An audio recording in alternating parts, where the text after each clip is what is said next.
Hi there, Sharon Horne-Ellstrom here. Welcome to day 2881 of What's Up to Now. Today we are talking about emotional health and well-being, and we're doing what I call a roundup.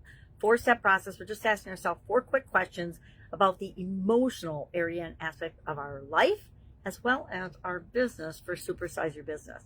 Now today, there's a lot of, people argue with me a lot about, well, why do you talk about emotional health and well-being, spiritual health and well-being, relationships I kind of get, but relationships, financial, physical, etc. Why do you talk about all those things with respect to business? And I do it because I learned this awesome 7-part framework from Jim Rohn and Tony Robbins back in like 1980. It's been that long. And maybe it was a little after that, but the early 80s for sure. And I've used it ever since in my personal life.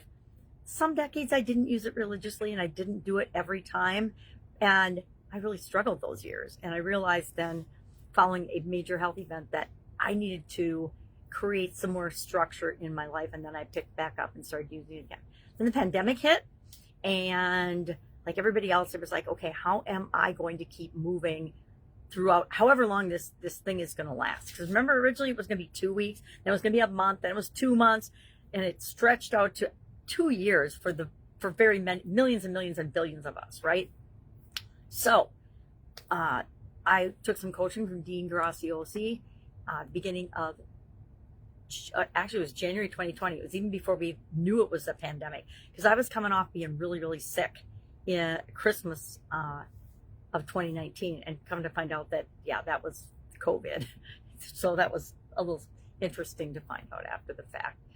But I couldn't even talk. I couldn't get off the couch, go to the bathroom barely. I think I did it like twice in Christmas Day, and I couldn't actually do my videos even that day. I could not talk. I couldn't get anything out. I was hacking and coughing. I couldn't go a minute without coughing. So lesson learned. So 4 minutes, emotional well-being. What are the wins we had this past year? And I was originally saying, hey, come up with 3, but now I'm like, as many wins as you can possibly think of tied to emotions, put those on a piece of paper. Secondly, lessons learned. What are the 3? And I'm limiting lessons learned because I think that people tend to focus on the negative when they're going back and revisiting those experiences instead of the lesson learned. And what I want is us to actually focus on the positive, the lesson that we learned out of that situation with respect to emotional health and well-being.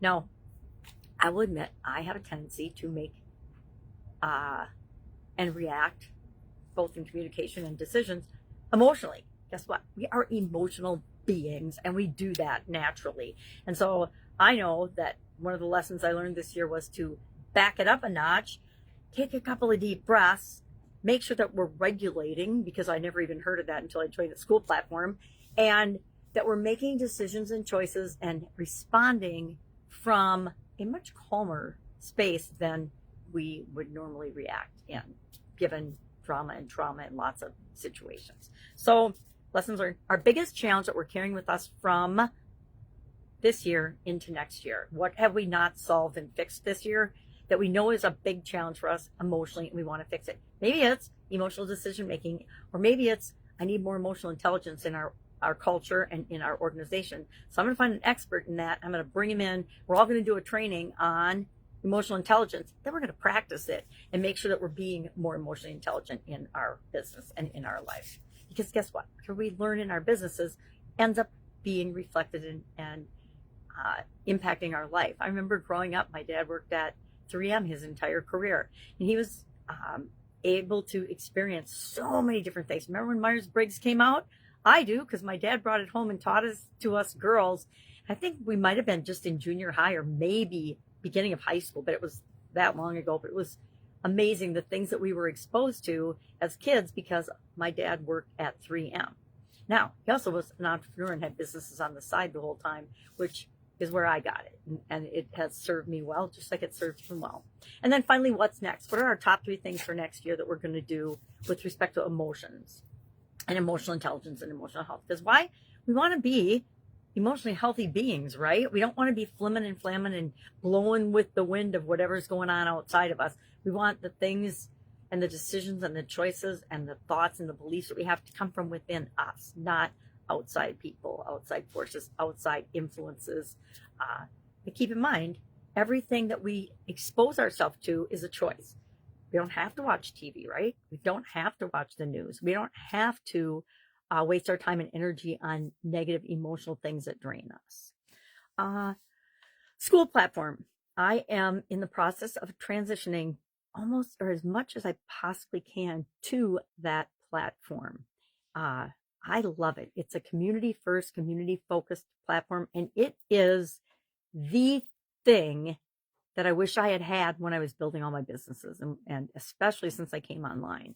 Uh, I, like so many other people, went down a bunch of rabbit holes, some that were for me, some that were definitely just a waste of my time and procrastinating in not doing the things that I knew I should have been doing all the time. So now we've got Skool, and I've got a Skool there. Right now, it's free. It isn't going to be free forever, but it's free right now. I'm taking founding members, and we're creating it together. And it's something I've known as a business person for a long time. We want to create what our customers want, what the people we're here to serve want, not necessarily what we want or what we think they need, right? I will admit I've been guilty of giving people what I think they need. Or here's the real rub and secret.